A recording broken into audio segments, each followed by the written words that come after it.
여러분 그 지난 저희 홈커밍 주일에 선물 다 받으셨어요? 꺼내 보니까 너무 예쁘죠. 그걸 저는 그 밑에 예전에 이제 제가 따로 산 그런 장식품이 하나 있어서 그 밑에 이렇게 빛을 내게 하는 단 같은 게 있어요. 그거 치워버리고 제가 샀던 걸 치워버리고 이번에 그 기념품을 그 위에 올리면 교회가 너무 예쁘게 이렇게 너무 예뻐요. 그래서 그걸 방에서 이렇게 불을 다 끄고 그 불을 이렇게 켜놓고 보면 우리 교회가 너무 예쁘게 이렇게 빛이 나거든요. 어두운 가운데에서 우리 교회가 이렇게 예쁘게 빛나는 것도 참 예쁘고 아름답지만 어두운 세상 가운데에서 빛 대신 예수 그리스도를 온전히 따라가고자 애쓰는 우리 믿음의 백성들의 삶을 우리 주님께서 더욱더 귀하게 여기실 줄로 믿습니다. 여러분 추석 명절 잘 보내셨어요? 아유 힘드셨죠?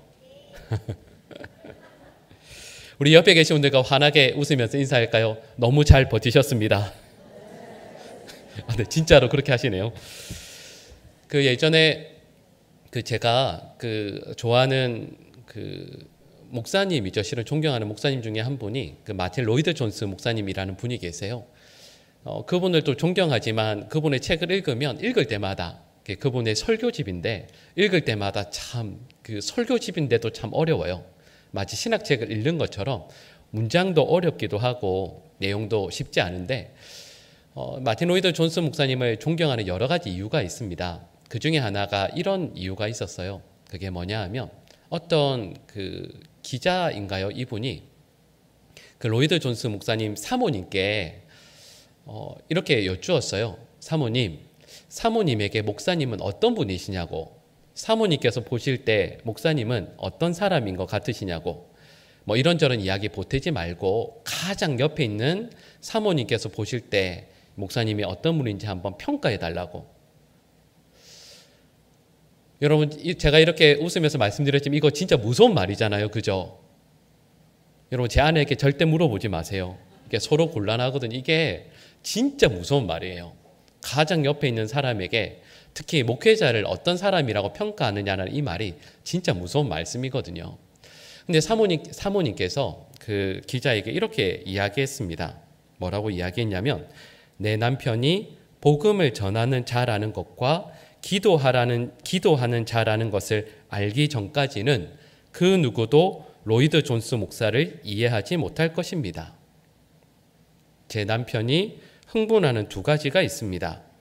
젊은 남녀와 그리고 모든 사람들이 그리스도의 믿음으로 돌아오는 것을 보는 것이고 이 일을 위해 뜨겁게 기도하는 것입니다. 이 평가를 다른 사람이 한 게 아니에요. 이 목사님을 잘 모르는 혹은 그냥 공적인 자리에서만 보는 교회 어느 누가 평가한 것이 아니라 목사님 가장 옆에 있는 모든 삶을 잘 알고 있는 사모님이 평가한 말인 거죠. 그래서 저는 이 내용을 이 내용을 떠올릴 때마다 늘 두려움과 떨림 가운데 이 내용을 생각하게 돼요. 그래서 실은 이 목사님은 참 훌륭한 분이신 거죠. 여러분 제가 이 말씀을 드린 이유가 뭐냐 하면 오늘 저희가 읽은 로마서 1장 8절에서 15절 말씀은 사도 바울이 스스로를 예수 그리스도 앞에서 로마 교회 성도들에게 고백하는 내용입니다. 여러분 저는 이런 사람입니다 라고 스스로를 소개하는 내용이에요.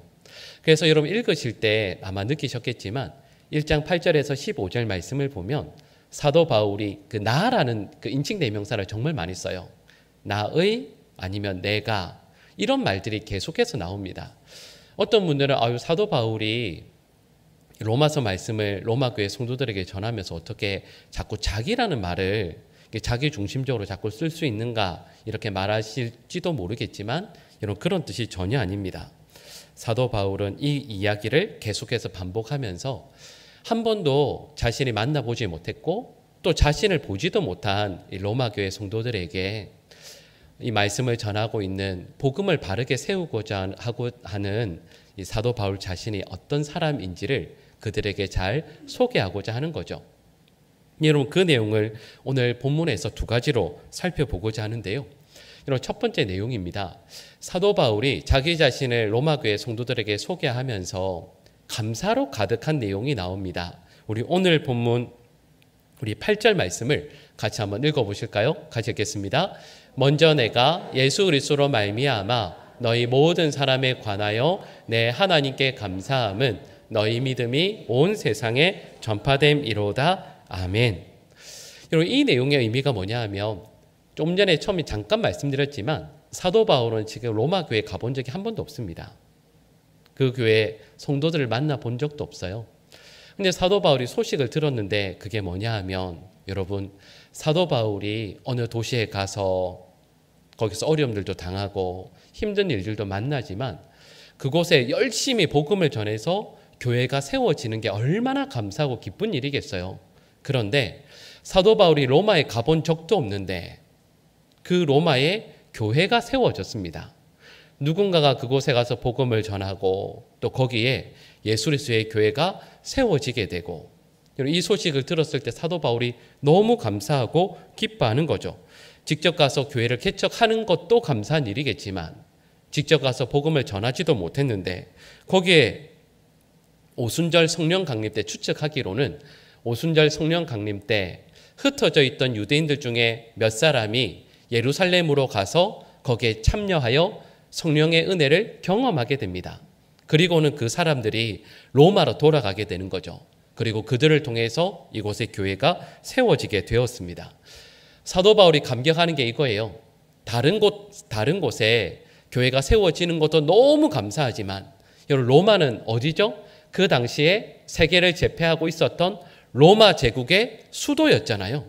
근데 로마 제국의 수도, 곧 세상의 문화, 세상의 가치관을 전하고 있는 가장 그 중심부에 복음이 전파되어지고 세상 문화의 상징이라고 하는 그 로마에 예수 그리스도의 십자가가 꽂혀서 거기에 교회가 세워졌다라고 하는 이 사실 자체가 너무 감사한 거죠.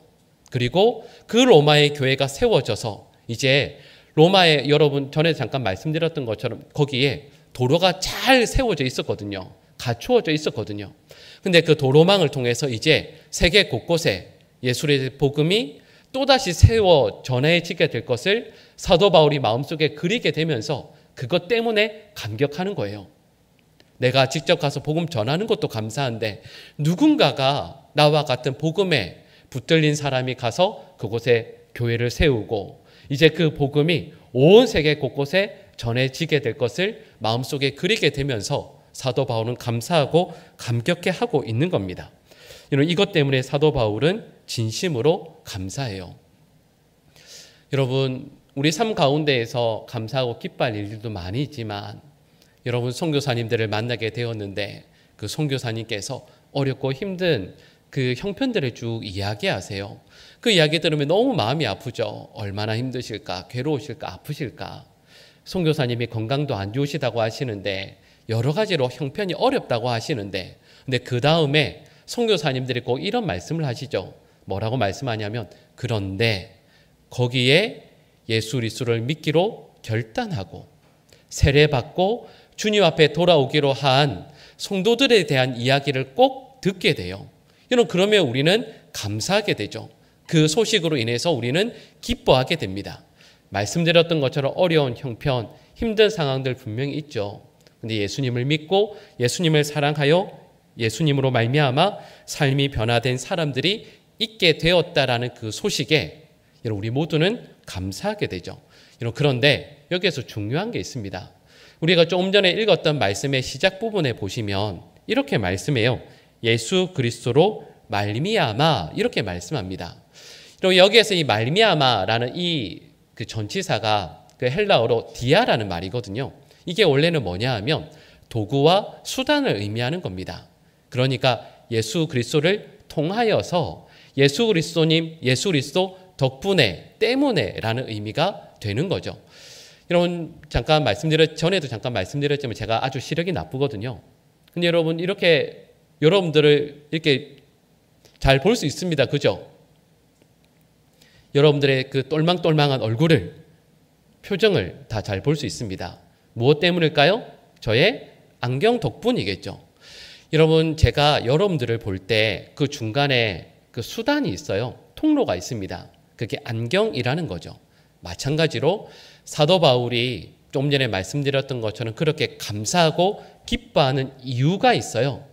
원래는 좀 전에 말씀드렸던, 예를 들면 어떤 선교사님을 통해서 그곳에 복음이 전해지게 되고 예수 그리스도로 말미암아 세례받고 새로운 삶을 살아가겠다고 하는 성도들에 대한 이야기를 들어요. 근데 솔직히 이야기해 보면 그런 사람들이 있다라는 게 우리에게 무슨 그런 감사의 이유가 되겠습니까? 아니 저 멀리서 우리가 한 번도 본 적 없는 분들이거든요.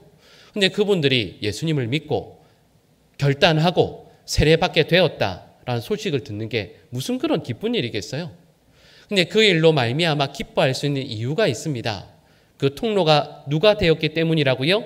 예수 그리스도로 말미암아라는 말이 있기 때문이에요. 사도 바울이 이렇게 기뻐하는 이유가 있습니다. 무엇 때문에요? 예수 그리스도로 말미암아. 로마 교회 가운데 성도들이 세워지고 예수님을 믿고 예수님으로 말미암아 삶이 변화되었다라는 소식을 들어요. 근데 이렇게 사도 바울이 이렇게 기뻐하고 이렇게 감사하고 그래서 주님께 영광 올려드릴 수 있는 이유는 예수 그리스도로 말미암아라고 말씀하고 있는 거죠. 여러분 좀 전에 말씀드렸던 것처럼 그냥 지나칠 일입니다. 네, 그냥 지나칠 일을 그토록 감사하는 이유는 예수 그리스도로 말미암아 예수 그리스도를 통해 이렇게 감사하고 기뻐하는 것이죠. 여러분 그래서 우리는 이렇게 말할 수 있습니다. 제가 처음에 사도 바울이 스스로를 소개하는 부분이라고 말씀을 드렸잖아요. 사도 바울을 정의하는 문장이 이러합니다. 사도 바울은 예수 그리스도로 말미암아 감사하는 사람이에요. 그리고 이건 우리도 마찬가지여야 합니다. 여러분 우리 실은 그렇죠. 여러분 감사하기 위해 늘 애쓰시잖아요. 그죠? 여러분 식사할 때 기도하세요? 안 하세요? 여러분 식사할 때 기도하실 거예요. 여러분 식사할 때 감사하며 기도하시잖아요. 하나님 음식 주셔서 감사합니다 하고 기도하시고 식사하실 거예요. 여러분 아침에 일어나셨을 때 감사하세요? 안 하세요? 감사하죠. 하나님 새 생명 주셔서 감사합니다. 감사 기도하실 거예요. 잠자리 들 때에도 새벽 기도에 나오실 때에도 혹은 새벽에 일어나서 기도하실 때에도 어쩌면 이 수요 기도의 시간에 나오셨을 때에도 아마 틀림없이 감사하셨을 겁니다. 그런데 제가 좀 전에 말씀드렸던 것처럼 우리 모두도 이렇게 감사해요. 그런데 늘 감사하는 우리들과 사도 바울에게 만약 차이점이 있다라고 한다면 사도 바울도 늘 감사하잖아요. 그리고 우리도 늘 감사해요. 근데 차이점이 있다라고 한다면 이런 차이점이 있습니다. 여러분 우리는 범사에 감사하긴 하는데 그 모든 일들이 우리와 관계된 일이에요. 제가 좀 전에 기도 내용 잠깐 말씀드릴 때 하나님 맛있는 식사 주셔서 감사합니다. 이 아침 저에게 생명 주셔서 일어나게 해주셔서 감사합니다. 오늘 하루 잘 보내게 해주셔서 감사합니다. 가족들 보면서 감사하죠. 여러분 그 모든 것들에 공통점이 있어요. 그 모든 것들에 누가 관여돼요? 내가 관여돼요. 나에게 식사 주셔서 나에게 이날 주셔서 이날 하루를 잘 감당할 수 있게 해주셔서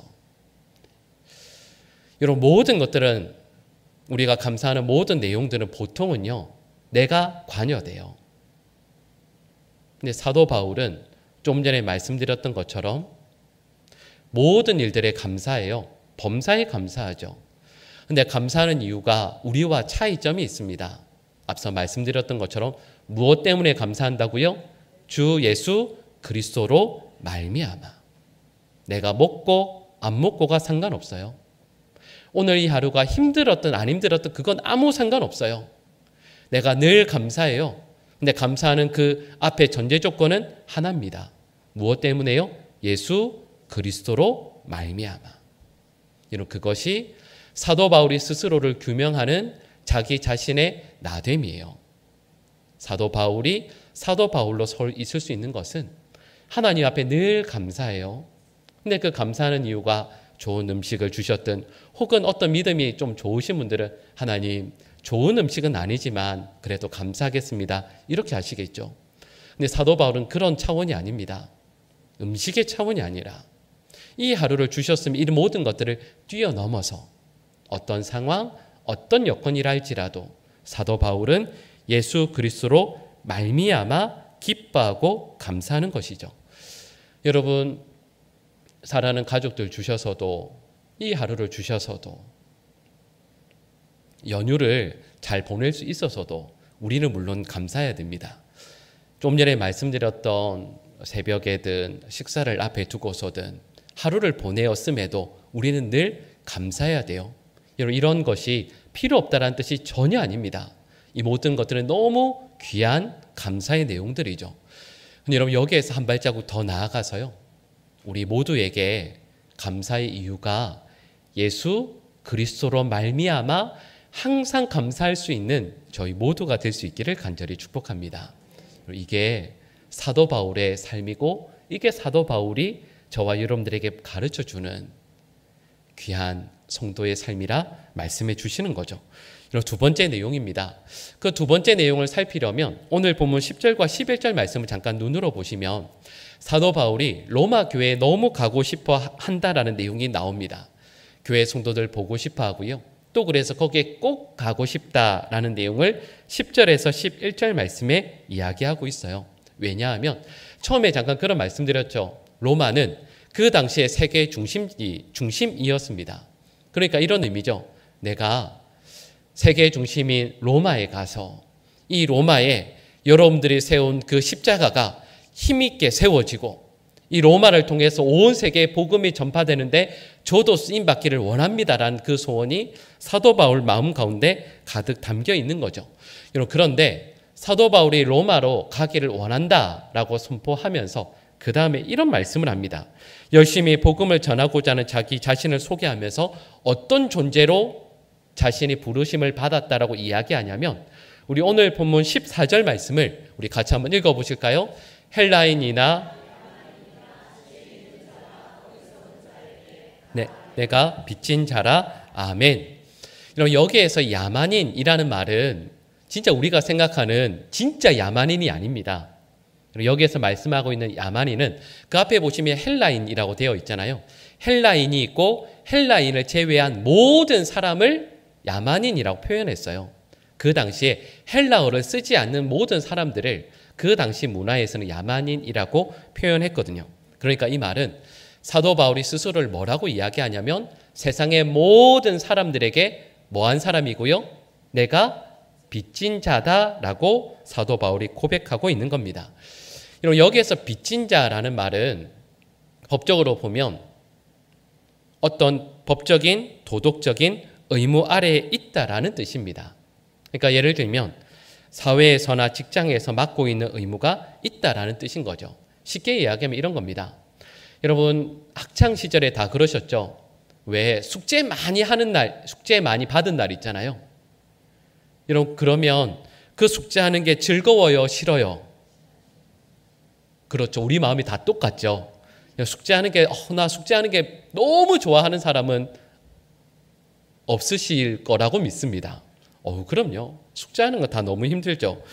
그 숙제 너무 하기 싫어라고 이야기하는 게 자연스럽습니다. 그 숙제하는 게 너무 좋아하는 사람은 없죠. 여러분, 오늘로 추석 연휴가 끝납니다. 그죠? 여기 내일 출근하시는 분 계시죠? 너무 출근하고 싶어 하시는 분 계세요? 아마 그러신 분 없으실걸요? 여러분, 그러니까 말씀드렸던 거 추석 연휴가 끝나면 나 내일 출근하기 너무 싫어라고 하는 게 자연스럽습니다. 그러니까 사도 바울이 뭐라고 이야기하냐면 나는 빚진 자다라고 하는 말은 그게 엄청난 의무, 엄청난 책임이 나에게 주어졌다라는 뜻이에요. 여러분, 그러면 나는 빚진 자다라고 하면 그 다음에 너무나 힘들다라고 하는 게 맞지 않겠습니까? 근데 이어지는 우리 15절 말씀을 우리 같이 한번 읽어보실까요? 그러므로 나는 할 수 있는 대로 로마에 있는 너희에게도 복음 전하기를 원하노라. 아멘. 15절 말씀을 다시 한번 천천히 생각해 보세요. 좀 전에 우리가 읽었던 14절 말씀과 나는 이러이런 빚진 자다. 나는 이런 의무를 지고 있다. 이런 책임을 가득 안고 있다라는 말씀이 14절 말씀이 나옵니다. 자, 그러면 15절에서 그 다음에 그러므로라고 하면 뭐가 나와야 돼요? 한숨이 나와야죠. 그게 당연하죠. 근데 15절에서 그러므로 그 다음에 이렇게 말씀합니다. 나는 할 수 있는 대로 할 수 있는 대로 그 다음에 복음 전하기를 원한다라는 이 말씀의 의미를 간략하게 이야기하면 나는 복음 전하기를 너무도 원한다라는 뜻입니다. 14절과 15절이 연결이 전혀 안 되죠. 전혀 맞지 않습니다. 문맥상 안 맞아요. 우리 같으면 이러이런 빚진 자다, 이런 책임을 맡았다, 이런 의무 가운데 있다라고 하면 그 다음에 그러므로 나는 너무 싫다, 너무 힘들다라고 말 나오는 게 당연해요. 근데 사도 바울은 그러므로 나는 너무도 원한다라고 이야기합니다. 여기에서 이 빚을 졌다라는 이 말을 존 스토트 목사님이 이렇게 해석해요. 두 가지, 빚을 진다라는 말은 크게 두 가지 의미가 있다라고 이야기해요. 예를 들면 내가 누군가에게 빚을 짓다라는 말이 무슨 뜻일까요? 제가 누군가에게 가서 예를 들면 100만 원을 빌려달라고 하고 100만 원을 받았을 때 이게 빚을 진 거잖아요. 그리고 또 하나가 있습니다. 그게 뭐냐 하면 그분이 저에게 황 목사님, 교회 어느 권사님에게 이 100만 원 전해주세요 하고 저에게 100만 원을 건넸습니다. 그럼 제가 100만 원을 받았어요. 그다음에 저는 100만 원을 이 권사님에게 전해야 할 빚을 진 거죠. 존 스토트 목사님이 이렇게 설명을 해요. 그래서 사도 바울은 주님에게 이 복음을 받고 복음을 전해야 되는 빚을 받은 거죠. 그런데 그 대상이 모든 사람이라고 사도 바울이 이야기하고 있는 겁니다. 그런데 여러분 이게 이 빚을 갚는 게 쉽지 않습니다. 희생도 요구받고 산도 넘어가야 되고 물도 넘어가야 돼요.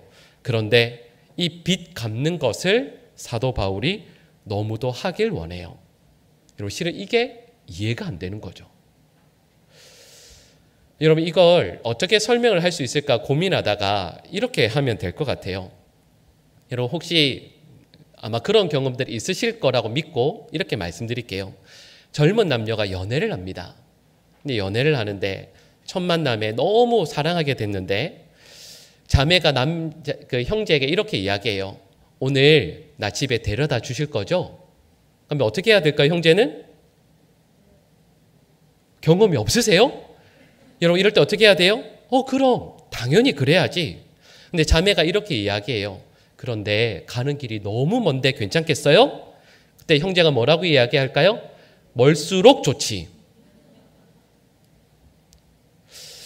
여러분 자매를 사랑하는 자매를 집까지 데려가는 건 좀 전에 말씀드렸던 것처럼 의무예요. 힘든 일이죠. 해야 되는 일이에요. 근데 그 일을 기쁨으로 감당합니다. 여러분 이걸 우리는 뭐라고 이야기하냐면 은혜로운 부담이라고 이야기해요. 그 길이 멀면 멀수록 함께 있는 시간이 더 행복하고 좋습니다. 예수님께서 빚을 지워주셨는데 그 빚을 감당하는 게 즐거워요. 왜 그럴까 생각해 보면 이유는 딱 하나예요. 예수님을 사랑하기 때문입니다. 다른 이유가 없어요. 사도 바울이 이 빚을 받았습니다. 감당해야 돼요. 힘들고 어려워요. 근데 이걸 사도 바울은 이 빚 갚는 걸 원하고 원한대요. 왜요? 이유는 하나예요. 예수님을 사랑하기 때문입니다. 여러분 그 이유로 설명할 수밖에 없죠. 여러분 혹시 그 예전에 아주 유행했던 드라마죠. 이게 몇 년 됐는지 모르겠는데 혹시 파리의 연인이라는 드라마 보셨습니까? 그죠? 기도하느라 이런 거 안 보셨을 텐데 저도 실은 못 봤는데 예전에 이제 들으니까 정말 유명한 여러 장면들인데 그 중에 하나가 뭐냐 하면 주인공이 박신양이죠. 박신양이 그 여자 주인공을 위해서 피아노 앞에서 피아노를 치며 노래 불러주는 장면이 그때 정말 히트를 쳤습니다. 왜냐하면 그런 남자가 없었거든요. 그때는 그러지 않았거든요. 남자가 피아노를 치면서 여자에게 노래 불러준다는 게 이게 낯선 장면이었거든요. 그래서 그 다음부터 유행한 게 있습니다. 저도 그 주례를 하다 보면 그런 분들이 가끔 있어요.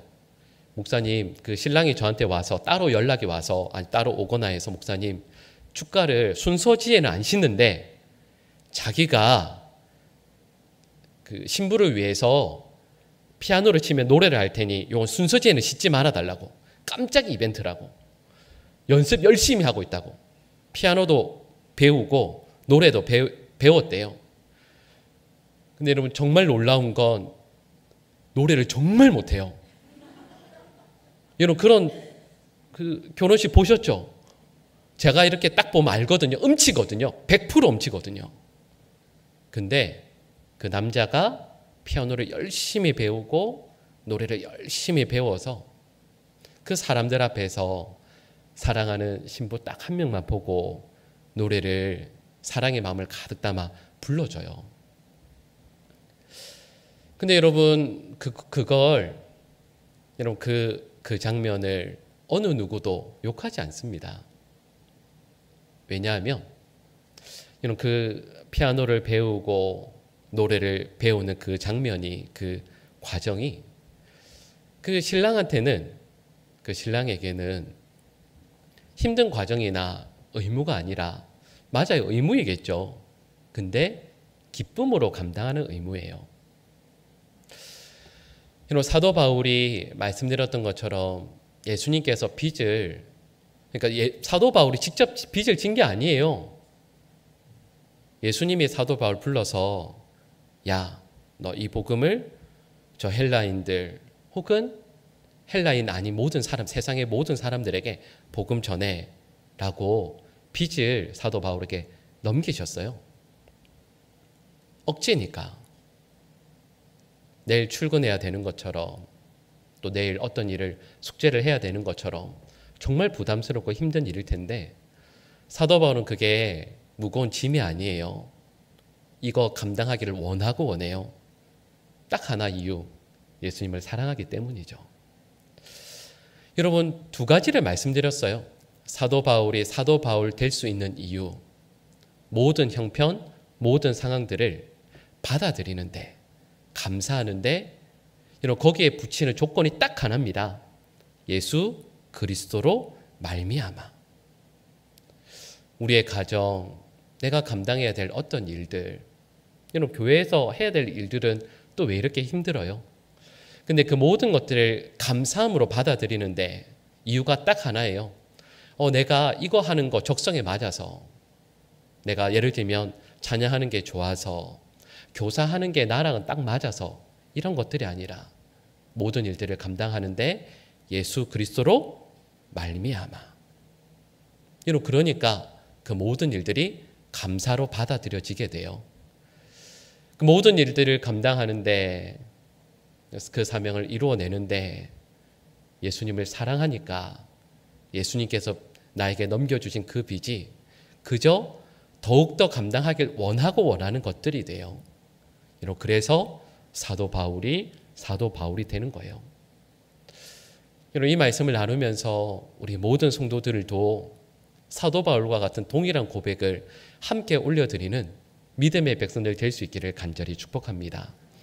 예수 그리스도로 말미암아, 예수 그리스도로 말미암아 믿음의 삶을 하루하루 살아가고 이어가고, 예수님을 사랑하니 이 빚 감당하는 것이 무거운 짐 그리고 힘들고 어려운 이유가 아니라 원하고 원하는 것 되는 우리 모든 주의 백성들 될 수 있기를 간절히 축복합니다. 기도하겠습니다. 사랑의 하나님, 주신 말씀처럼 예수 그리스도로 말미암아 우리가 만나는 모든 상황, 모든 일들 넉넉히 이루어내는, 감당하는 주의 백성들 되게 하여 주시옵소서.